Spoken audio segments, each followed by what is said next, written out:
নমস্কার বন্ধুরা, issue story স্টুডিওতে আপনাদের স্বাগত জানাচ্ছি। আপনাদের সামনে আমি উপস্থাপন করছি জনপ্রিয় লেখক সুনির্মল বসুর লেখা গোবিন্দদার গোয়েন্দাগিরি নামক অসাধারণ হাসির গল্পটি। তো চলুন বন্ধুরা, এবার শুরু করা যাক। সেদিন ভোরবেলা শহরের সমস্ত দৈনিক খবরের কাগজগুলিতে এই সংবাদটি বড় বড় অক্ষরে ছাড়া হয়েছিল, 500 টাকা পুরস্কার। বাগবাজারের গলিতে কে বা কাহারা একটি অজ্ঞাত বাঙালি যুবককে বিষ প্রয়োগে হত্যা করিয়াছে। হত্যাকারীর সন্ধান যে দিতে পারিবে তাহাকে 500 টাকা পুরস্কার দেওয়া হইবে। এই ঘোষণাটি পড়ে আমাদের গোবিন্দদা উৎফুল্ল হয়ে উঠলেন। গোবিন্দদাকে তোমরা চেনো না? ওই যে, যিনি ঘুঁটের ব্যবসা করে একসময় বিস্তর টাকা উপার্জন করেছেন, যার অব্যর্থ ছারপোকা বিধ্বংসী পাচন একসময় সারা বাংলায় স্থূল লাগিয়ে দিয়েছিল। ছারপোকা বিধ্বংসী পাচন। তোমরা যে অবাক হয়ে যাচ্ছ, তোমাদের অবাক হয়ে যাবার কথাই তো। তখন তোমরা নেহাত ছেলে মানুষ, জানবেই বা কেমন করে? ছোট ছোট লাল শিশিতে নীল রঙের তরল ওষুধ, তার সঙ্গে ব্যবস্থাপত্র থাকতো। ব্যবস্থাপত্রে ছাপার অক্ষরে লেখা থাকতো, অতি সাবধানে ছারপোকা ধরিয়া তাহাকে হাঁ করাইয়া এই অব্যর্থ পাচন 1 ফোঁটা মুখে দিয়া দিবেন। খুব সাবধান, দেখিবেন পাচন খাওয়াইবার আগে যেন ছারপোকা মরিয়া না যায়। এই পাচন কার্যকরী না হইলে দ্বিগুণ মূল্য ফেরত দিব। এই পাচন এখন আর পাওয়া যায় না। পাওয়া গেলে অবশ্যই তোমরা এক এক শিশি নিয়ে পরীক্ষা করতে পারতে।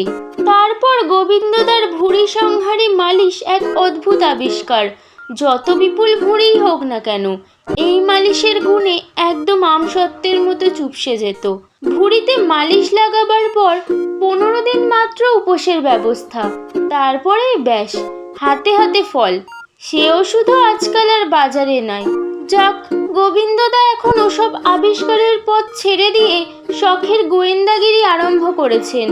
এমন উর্বর মস্তিষ্ক, তিনি আর ছোটখাটো কাজে সময় নষ্ট করতে রাজি নন। এই তো সেদিন তিনি একটা ডাকাতের দল প্রায় ধরে ফেলেছিলেন। আর কি, অবশ্য জানা গেল সেটা ডাকাতের দল নয়, সেটা কংসহারী যাত্রা পার্টি। এরকম ভুল অনেক বড় বড় গোয়েন্দারও হতে পারে। গভীর রাতে একদল লোক মুখে রং চং মেখে ঢাল তলোয়ার ছোড়াছুড়ি নিয়ে যদি কোথাও যায়, কে না তাদের ডাকাতের দল বলে মনে করে?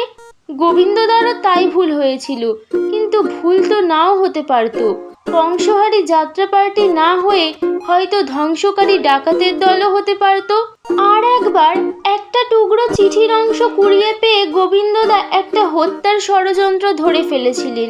আর কি, চিঠির টুকরোতে লেখা ছিল, আজ রাত্রেই সাবার করতে হবে, না হলে।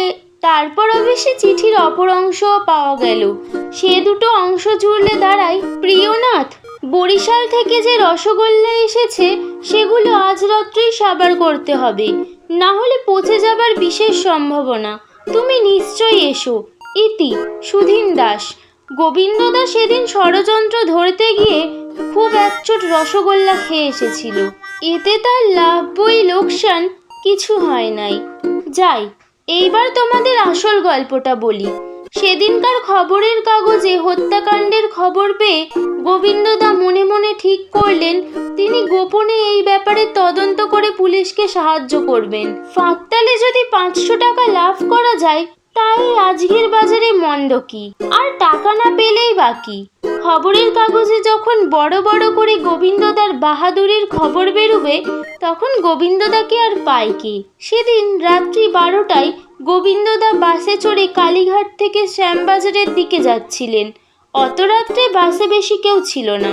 ঠিক সামনের আসনে দুজন ভদ্রলোক, আর ঠিক তার পিছনে বসে গোবিন্দদা।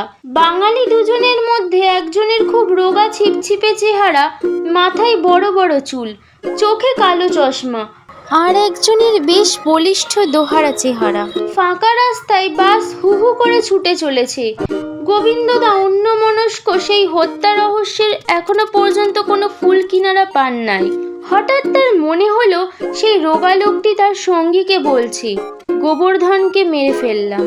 সঙ্গী প্রশ্ন করল, কি করে? বিষ খাইয়ে। এই পর্যন্ত। ব্যাস, গোবিন্দদার চোখ দুটি ঝলঝল করে জ্বলে উঠল। আগুনের মতো গরম নিঃশ্বাস পড়তে লাগলো। ওহ, একেবারে হাতে হাতে ধরা পড়েছে। পাছে কোনো রকমে সন্দেহ করে, তাই গোবিন্দদা মনের ভাব যথাসম্ভব গোপন রেখে লোক দুটোর উপর কড়া নজর রাখতে লাগলেন। আজ আর ছাড়াছাড়ি নেই কিছুতেই। বাগবাজারের মোড়ে লোক দুটো নামলো। হ্যাঁ, এই বাগবাজারের কোনো গলিতেই এই হত্যাকাণ্ড ঘটেছে। ঘুঘু দেখেছো, ফাঁদ দেখোনি। তোমরা ঘোরো ডালে ডালে, গোবিন্দদা ঘোরেন পাতায় পাতায়। গোবিন্দদা বাম দিকে নেমে চুপি চুপি খুনি লোকটিকে অনুসরণ করে চললেন। বাড়িটা যেন এক্ষুনি পুলিশে খবর দিতে হবে। ওই যে বাড়ি, গ্যাসের আলোতে বাড়ির নম্বরটা বেশ পড়া যাচ্ছে, 15 নাম্বার। আচ্ছা দাঁড়াও, গোবিন্দদা পুলিশে ফোন করলেন। হ্যালো, শিগগির আসুন, হত্যাকারীকে ধরেছি। ঠিকানা 15 নং স্ট্রিট। আমি বাড়ির সামনেই অপেক্ষা করছি। পুলিশ এলো। গোবিন্দদা সেই রোগা লোকটিকে দেখিয়ে দিয়ে বললেন, এই আসামি। তার পরের দিনের ঘটনা। গোবিন্দদা মুখ চুন করে বাড়ি এলেন। তিনি আমাদের কিছু বললেন না বটে, তবে আমরা খবর পেলাম গোবিন্দদা হত্যাকারী সন্দেহ করে একজন উদীয়মান সাহিত্যিককে ধরেছিলেন। সাহিত্যিক বেচারির একটি উপন্যাস সাময়িক একটা কাগজে প্রতি সপ্তাহে বের হচ্ছিল। সেই উপন্যাসের নায়ক হচ্ছে গোবর্ধন। সেই গোবর্ধন বিষ খেয়ে আত্মহত্যা করবে। পরের সংখ্যায় এই বিষয়টি বেরোবে। তাই সাহিত্যিক বায়োস্কোপ দেখে ফিরবার পথে সেই কাগজের সম্পাদকের সঙ্গে এই সম্বন্ধেই আলোচনা করছিলেন। গোবিন্দদা অতটা বুঝতে পারেননি। তা গোবিন্দদার আর দোষ কি? ভুল তো সকলেরই হয়। এখানেই শেষ হলো গল্পটি। গল্পটি ভালো লেগে থাকলে লাইক এবং শেয়ার করুন। এরকম আরও অনেক মজার গল্প শুনতে হলে চ্যানেলটিকে সাবস্ক্রাইব করুন এবং নিজের মতামত কমেন্ট সেকশনে জানাতে ভুলবেন না।